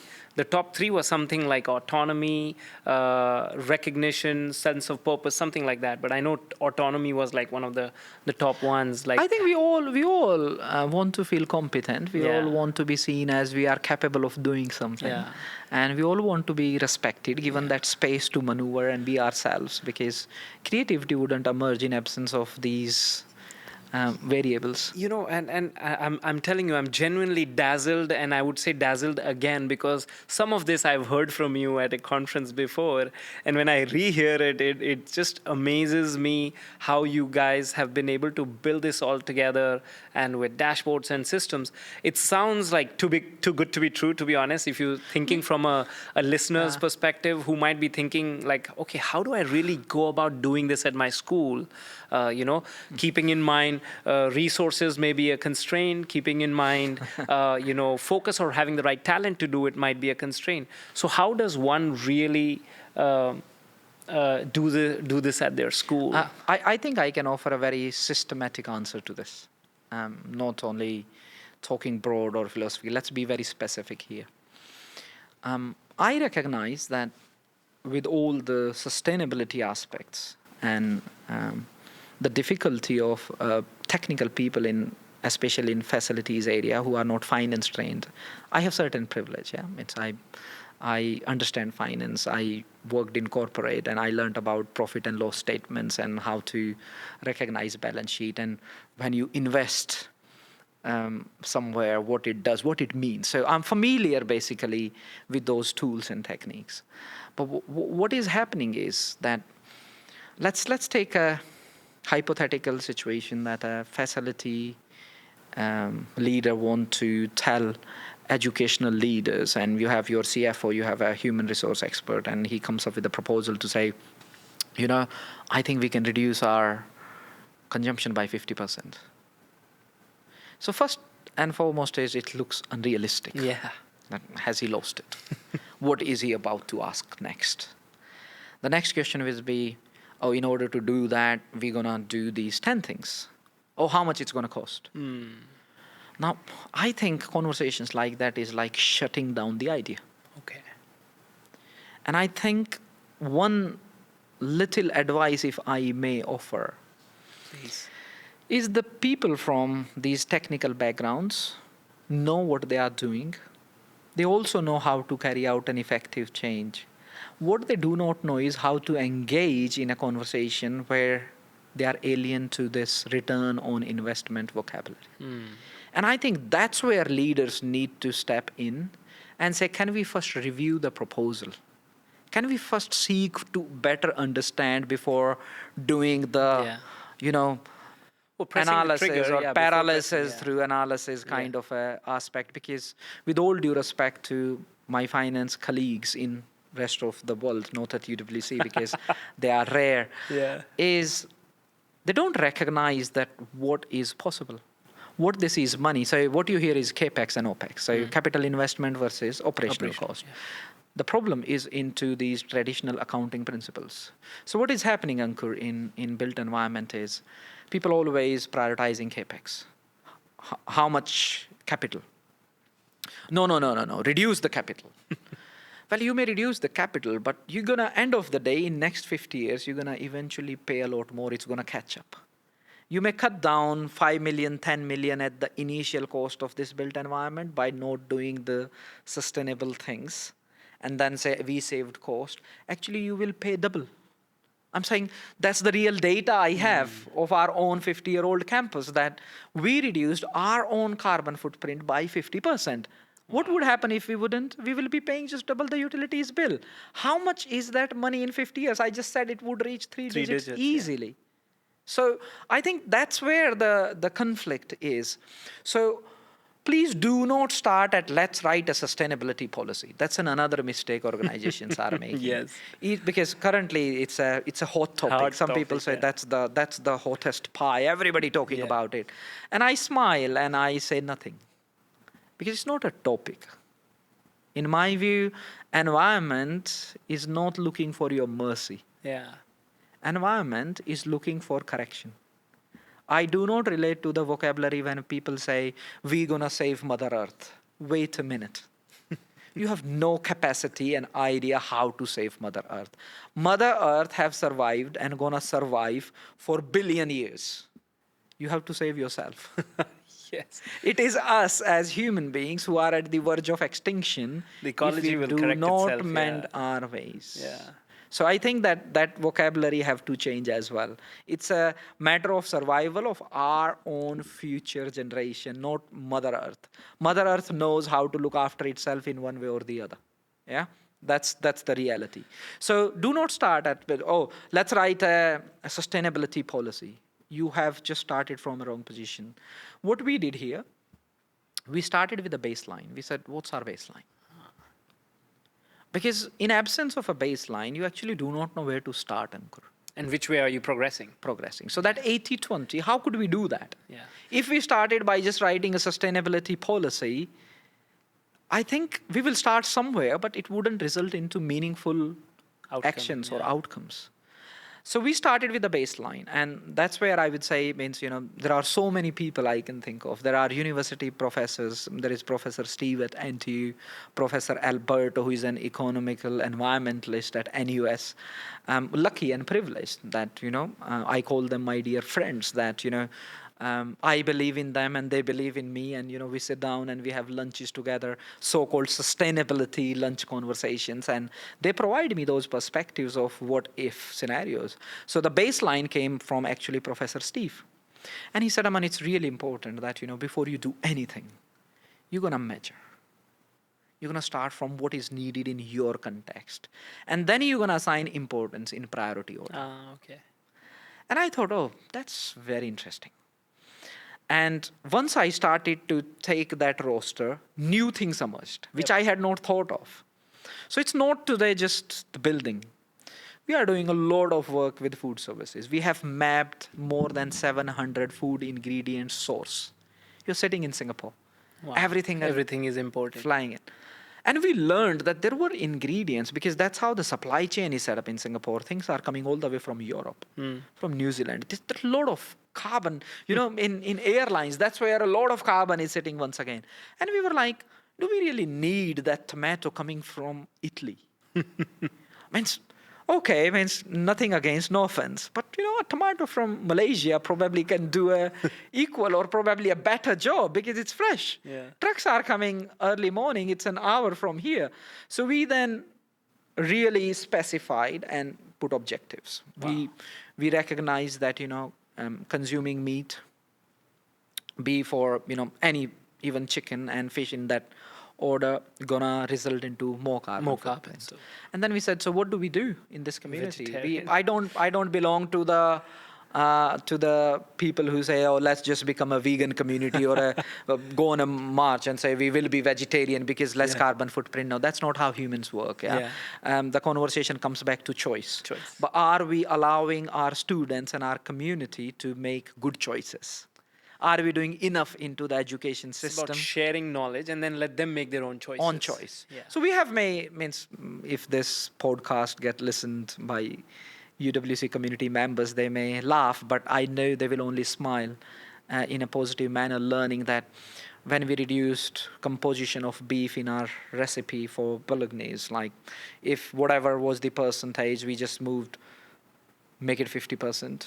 Okay. Increase carrots, celery, and onions by that same composition, and you have systematically reduced the overall carbon footprint. Wow. You have served a more nutritious meal as by a qualified nutritionist. You have, in a meaningful way, taken care of your environment. It may look small, Yeah. but if you look at the overall The compounding systematic- effect is large. so that's food. On Yeah. buses, we looked at every single route. We looked at, how much carbon is sitting. Can we reroute? We looked at the bus's capacity. If there is even 4 seats which are vacant on a bus, that's an additional carbon they are carrying. We do no drive days. We do vegetarian Wednesdays just to promote that kind of sense. Rather than elimination, we believe in giving right choices. Wow. And from that perspective, then the buses' routes improved. We now have electric buses, and they're going to grow in numbers. We are trying to influence behavior in the community to drive less and use more public transport. Factually, 91% of my community comes either by walking, by cycling, by taking public transport. And Wow. only 8 to 9%, which is still a large number. We have 6,000 students. Oh, this is is when you taking say car. community, you mean students included. Everybody. Wow. So So parents 91%. don't drop off kids. No, they do, but only 8 to 9% are using their personal vehicles. 91% are using public transport or cycle or walk. I have that Or data. maybe That's what I carpool. meant, Ankur. People who wanna explore more and say that seems to be a powerful story. Yes, and I think stories are important. Brené Brown said, stories are data with life in it, Yeah. and I second that. Interesting. That human beings, we need stories, but I have enough data to put enough life into the stories I'm telling about UWC and its journey. And I just have the privilege to be in this position to be telling this story. I just want to acknowledge every single member in this community, because everybody I talk to or try to partner with or collaborate is just so on, and let's do it. We have created campus case studies. Our director of teaching and learning on Dover campus worked with me over a school holiday. So you need certain type of people. This is what Yeah. I mean. It's a unique community. I was saying that in order to build that sense of belongingness, I need people who are on the ground, whether it's AV, it's IT, or facilities, operations, housekeeping. I need all of them, gardeners, to be Yeah. part of student educational journey. Only then we can build a united community. She goes, let me do some thinking. And she comes back, she's on a holiday, but she's commits to say, no, let's come back.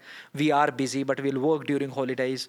We are running more than 15 or 20 campus case studies. Wow. When I say that, these are tours led by landscaping supervisor. They will walk an entire class talking about complex biodiversity ecosystems, that how we are growing biodiversity by choosing plants, native plants integrating with some foreign plants, and then the combination and the cross-pollination and the type of birds it's gonna attract. Wow. I had to commission a research fellow from Netherlands, from National University of Singapore. She came and studied our green walls for good 3 months, collected a load of data and summarized in her report that she's intrigued. She has been going around Singapore studying lots of green walls, but there is something distinct on our Distinct on campus, and your distinct creeps. is we let the nature nurture. We don't work with cosmetic plants. We don't do green walls because they look cool. We do green walls because they have a feature, they have a function.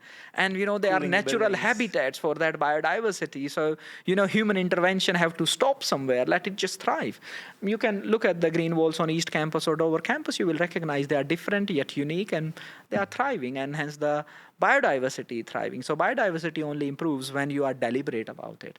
And when you are teaching that, when I was saying grade 4, 5, 3, these campus case studies have been written for solar, like how solar panels work. Today, grade 12 goes and analyze solar system, how to enhance and improve efficiency within solar systems. Every single thing we source at United World College, it's into the procurement policy that it has to match those sustainability. So Wow. we hold these large organizations accountable. We write letters through our students to influence behavior of large MNCs and CEOs to say, we think there is a solution. We run sustainability expos. Grade 5, if you ever get a chance, if one thing I could invite you to would be our grade 5 sustainability expos. Every year It's an without expo fail. dedicated to sustainability. Sustainability. Initiatives. And Wow. like we have done X, so what? Students come and interview me, ask me very difficult questions, and they say, we have a powerful story to tell, but climate change is growing. Now what's next? And I think that brings us probably to the segment you are interested in, that, what are we after next? So Exactly. let me conclude this, that please do not start at a policy level. Please do not shut down ideas at return on investment or capex versus opex. Be welcoming to those changes. We have large enough of a story, a powerful story which has enough data. We are happy to share. Embark on journey, start somewhere, but start at a baseline. Learn about your own building, know about its behavior. Your facilities team is trained enough if you give them enough autonomy and space to say, go and observe this behavior and propose that, how we can improve that behavior. Like, treat it as your own child. If you see your child in a bad behavior, you're going to do something about it. You're going to stop everything and say, I have to do something. Focus. Otherwise, Yeah. I'm failing as a parent. Yeah. And I think that's what I believe about my buildings. I think of them as my own children, and their behavior is important to me, and I have to constantly amend and improve those behaviors. So if you started at a baseline, what it does, it gives you a very good idea of how you should be writing your policy. Instead of just writing a policy and then go about how is hard.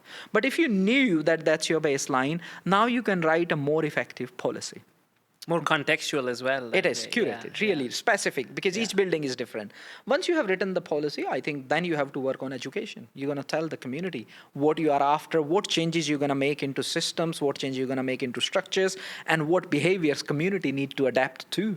So you need that buy-in, and that buy-in then require campus case studies where you are teaching students that, we do this because of this reason. All the stakeholders need to be made aware. And it will not happen tomorrow. Oh, yeah. But we are a school, and we talk about in 10 years, you have got the entire new generation because they have graduated. Yes. They have done their, entire journey in this school. So in my first few years, I felt like if I'm missing an opportunity by not doing enough for the future generation. So creating these campus case studies has given me an opportunity to say, my entire generation gonna be educated on sustainability aspects. So we start at K1, already talking about the importance of turning off the light when you leave the classroom. In junior school, you move into composting and you know about how nature at work thrives. In middle school, you already start to look at the water balancing aspects, that, in large buildings, what is happening, where the water coming from, how we are using effectively, how do we know we are using it effectively, and they look at data. How you're measuring it, they get Exactly. to be made aware of and it. how you are making those informed decisions, that middle school. And now let's talk about high school. They are running regression analysis, my friend. They ask us or demand from us data on solar, data on chillers performance, and run the overall regression analysis, come back with the coefficient and say, I see some anomalies here, why it is happening. And there is a positive, constructive conversation happening between the technical team, which are engineers, and these students. Has there been a situation where student, based on their research and data analysis, found something that maybe had been missed by the professionals on It campus? has happened multiple times. Oh, wow. So I think that's the beauty of this community. Though we have engineers and we have experienced people, they recognize that we can't do everything. Yeah. And if there are gaps, we just want to improve that. Yeah. There is no arrogance of fault finding or blame culture.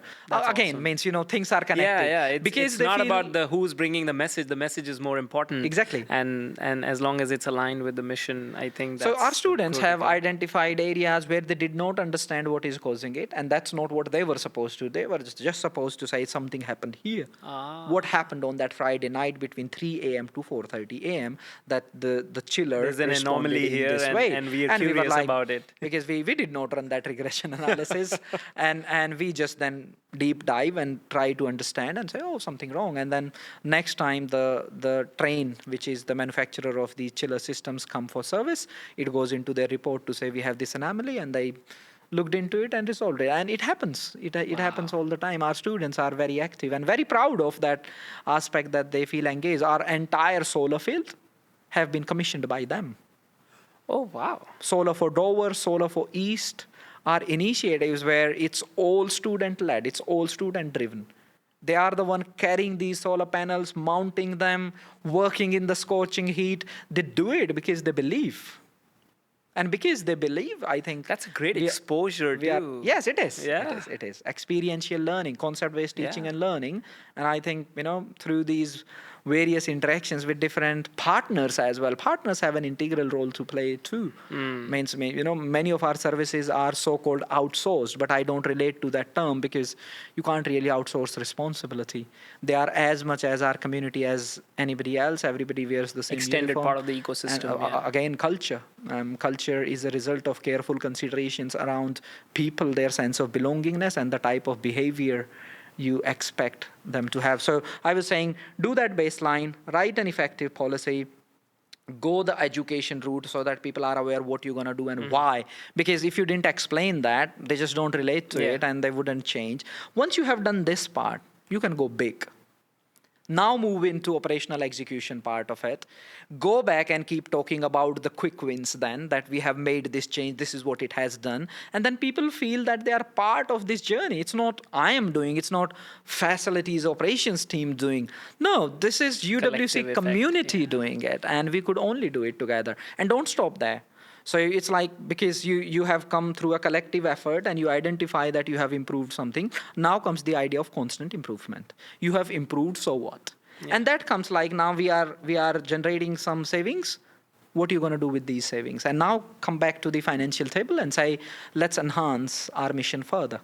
Yeah. And because now you have proved that your journey You've got from traction. baseline results into savings. You're going to just repeat it. And once you repeat it for 10 years, Ankur, what you get is 50% savings Wow. on your operational efficiency. And that's UWC. Yeah. Some buildings might be sitting even in worse situation. You may save even more. Yeah. We were already doing well and we could still save. And we are continuously, every month, the target is, despite super low energy platinum green, which is the highest rating by BCA. In 2021, BCA just enhanced its criteria to reach that, and we were like, would Dover really qualify? And we said, because we have been constantly improving, Dover will not only qualify but will become a case study. It became a case study. Wow. And I go around and share about these things, and many good firms have come and look for that collaboration and say, can you help in bringing this perspective? We are talking to this organization and they are a bit skeptical. I host tours all the time. Oh, nice.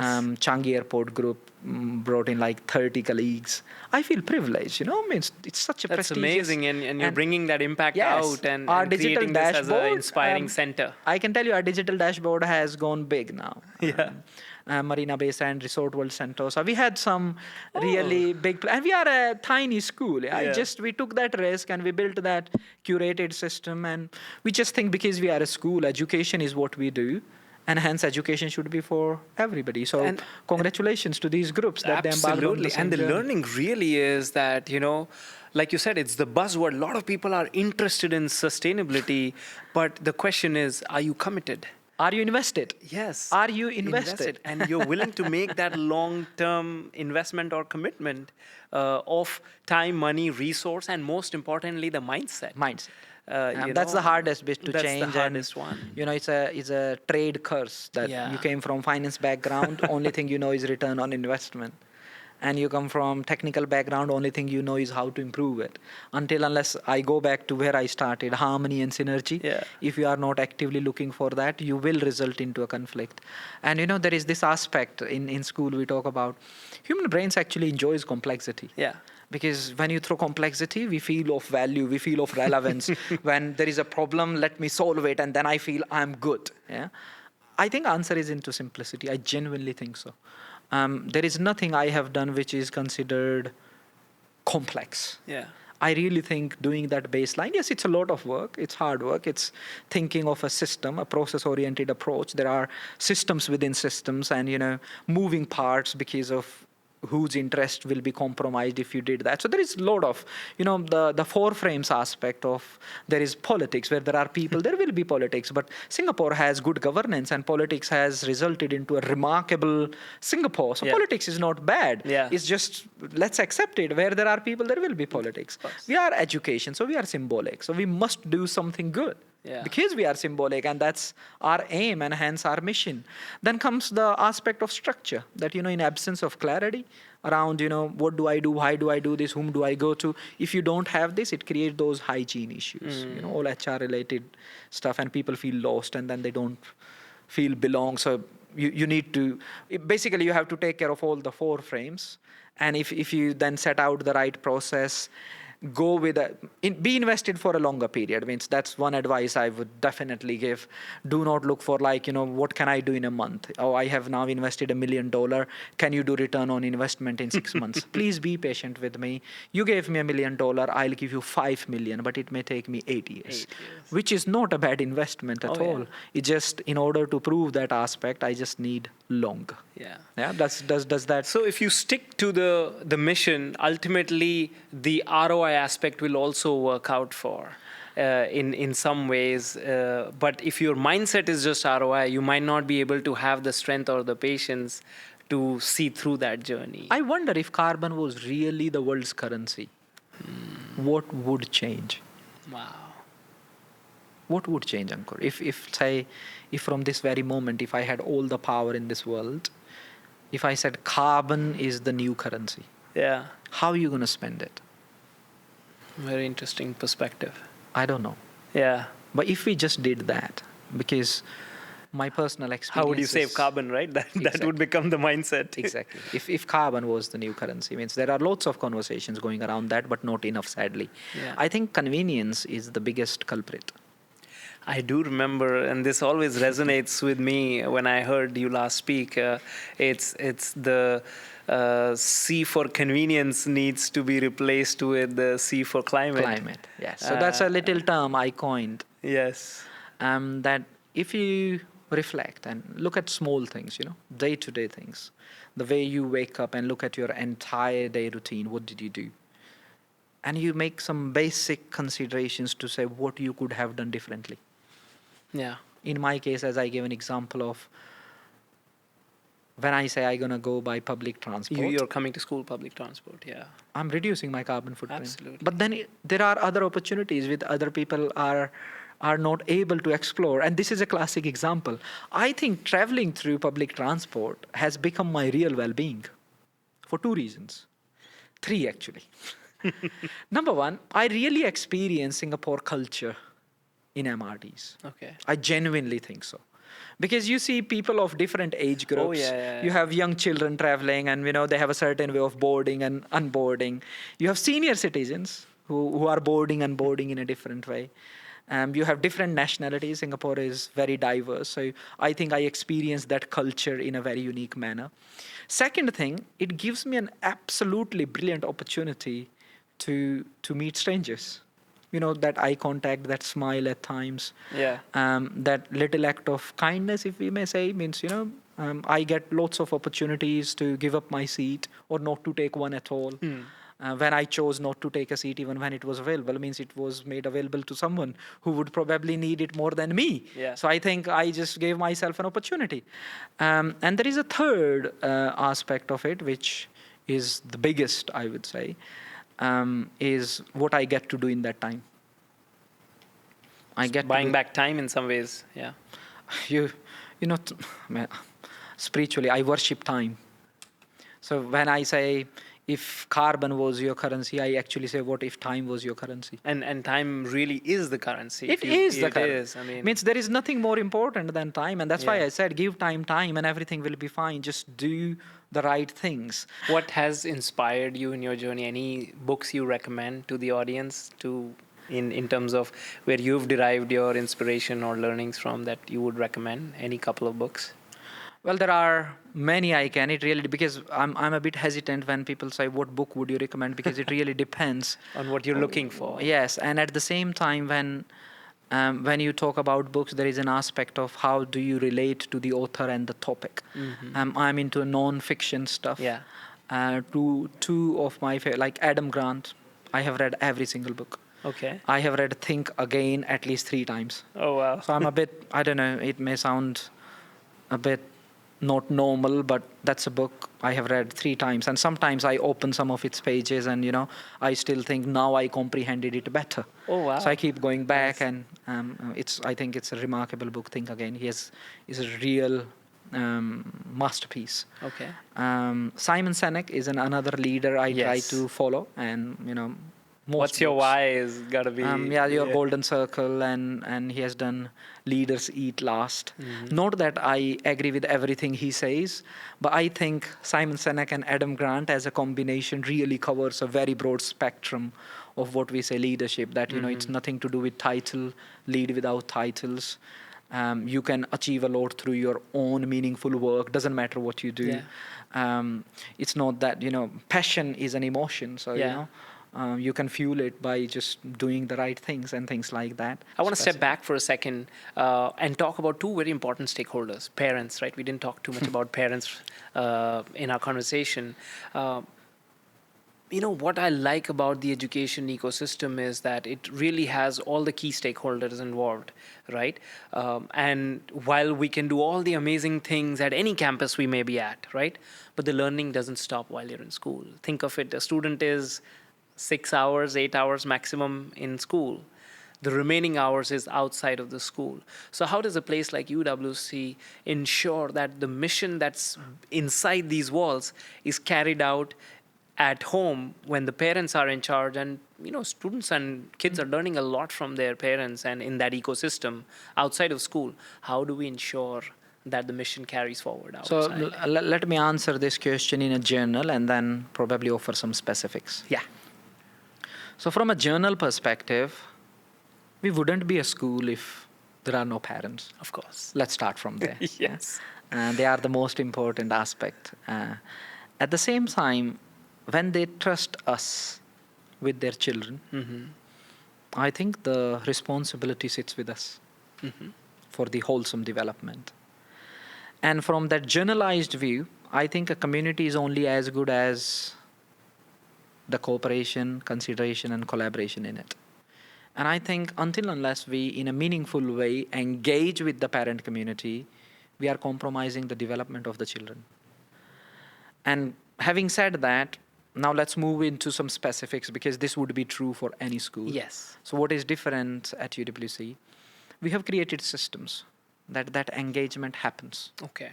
And not only what is happening at home, but what is happening on campus. This is a campus for our parents too. So parents are learning as well, is what you're saying? They are, means you come during the operations time, and many schools come and ask us, how have you been able to invite so many parents during the school day? And I go back to the same point, is the sense of belonging. Parents feel belonged to the campus. They feel welcomed. They come and patronize our cafe. That's where they want to have their breakfast. We have a parents' lounge where even they can do their work if they wanted to. They could wait. There is nobody judging or questioning. Everybody just welcoming. That them being here just makes us so much better community. Okay. I think that's the reality. It just brings so much more vibrancy, richness in conversations that they are They get supporting. attracted to the They're campus supporting and so then- many yeah. services. That means we won't be able to run our activities and so many different things we do unless parents came and supported us. They are part of the overall educational journey. They follow our students on various trips. Okay. So parents are integral part of that ecosystem.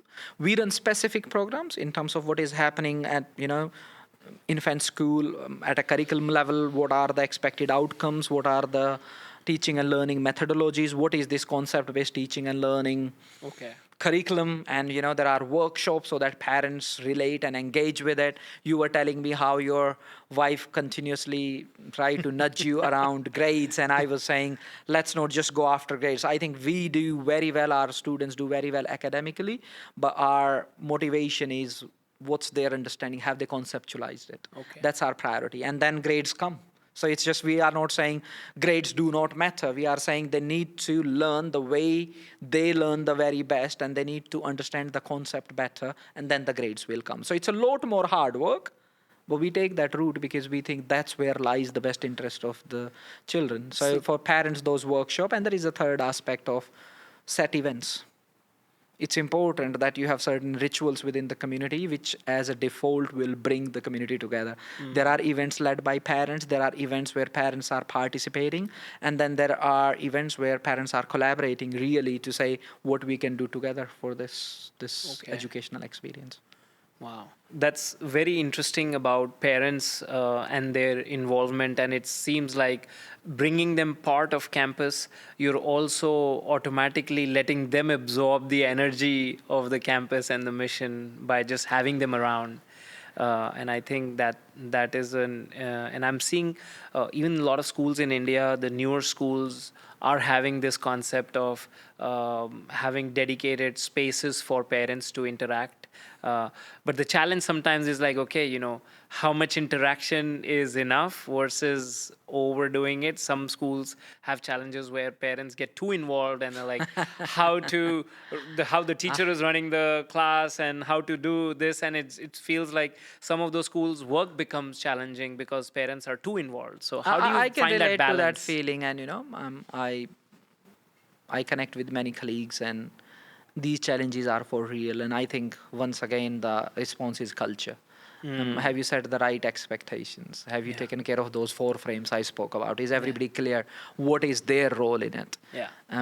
When we are launching any new initiatives, we clarify. We are overthinking around that what is parents' role in it? What is members of staff role in it? What is students' role in it? Who gonna make this decision? How this decision will be made? What's the impact of this decision on these various partners and people into the same jigsaw puzzle? How we are investing that time and energy beforehand, Yeah. which I think most people find very difficult to do because everybody likes to get it done today, and that doesn't serve people well, and that's where things go wrong. So if you did this pre-work, which UWC is used to through a collaborative approach, because it can be patient, it can wait for that 15th minute for it to be right, I think that's what is the secret sauce in the whole Yes. jigsaw puzzle, that the whole community really unites to fulfill the mission, and boundaries exist only to make sure that collectively we get there. Yeah. Rather than boundaries are not restraints or constraints, boundaries are enablers. That I do this, and then it's like a relay. I'm gonna hand it over, and I'm gonna trust my friend who's gonna then do do the it, next and segment, yeah. it just continues. And I'm relaxed and recharged. And Thank you so much. And I think a final piece of advice that I want from you for our listeners is that if there was one thing that people should take away from your experience of over 20 years of doing this, and what they should apply in their community, what would that one piece of advice be? I think not really an advice, but I would say let me just share like what I believe in. Um, people, people can do magic, real magic. They needed to be provided that culture of collaboration, that conducive environment where they could thrive. You can't invest enough time from a leadership perspective, that was like, oh, that was too much of time. Means you will never have enough time Enough to time. do those kind of things. But then let's come to so this is the front end, is really people. Right in the center sits the processes. Don't be in a hurry to get it done now, because then in most cases it's short term. It wouldn't last that 50 year, that 100 year, and in some way it's a futile effort. So you have wasted energy by just being in a rush, or you might be in a way of like, let me get it done. So doing it collectively, collaboratively takes longer, but it's a lot more sustainable. And I think that should be the idea. And then the end of it, like if I'm talking on a continuum, that it's people, it's process. I really want to talk about planet. That end of the day, what's going to matter is that human beings continue on this planet Earth. It's not the planet that needs to continue, because it will continue, come what may. And hence we owe it to the next generation, which is remarkable. It's like, it seems I'm somewhere guilty as well, that there is a particular generation which ended up as consumers. And as a school, I really want to make this point that there is no better way of making that change for climate change than education. It's grassroots level. It is. In like 10, 12 years, if you just, like every single child who is in school in the whole world, if went through a similar sustainability driven aspects, In 12 I years, they do are the think we future will be adults. able to do what we need to do for our own survival in order to live with peace and harmony with Mother Nature. It's So, sowing those right seeds now so that Yes. you can take the crop of sustainability down the line. and as I have shared with you before, I would like to end it with the same term I have coined in, like, what are you willing to make compromise with when it comes to convenience because you care for the climate? Choose your C carefully. It is either convenience or climate. You don't get both. That's awesome. And I think that's a very interesting perspective and food for thought for all the listeners out there. Aman, thank you so much. This has been extremely insightful and inspiring. And I don't use the word often, but dazzling as well with with the combination of mindset, mission, collaboration, kindness, all of these great things, what UOWC has been able to achieve. It's nothing short of remarkable.